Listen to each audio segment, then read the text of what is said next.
L'azione predominante dell'anticiclone, che continua ormai da diversi giorni, da qualche settimana, continua a garantire tempo stabile, perturbazioni lontane, e quindi non abbiamo precipitazioni. Tempo stabile, dicevamo, infatti per questo fine settimana, ancora per domani, inizialmente un po' di nuvolosità, qualcosa si infiltra dalle Alpi, ma non dà nessun effetto, un po' di nuvolosità stratificata e nulla più, poi prevale il sole, così pure domenica. Ma possiamo dire che anche tutta la prossima settimana sarà all'insegna del tempo stabile.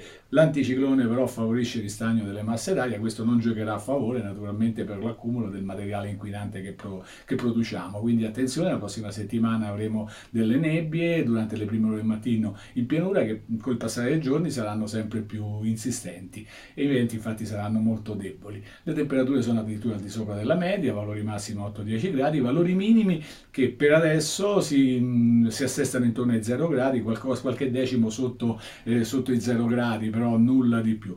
E l'alta di aria che è previsto da poco mosso, localmente mosso.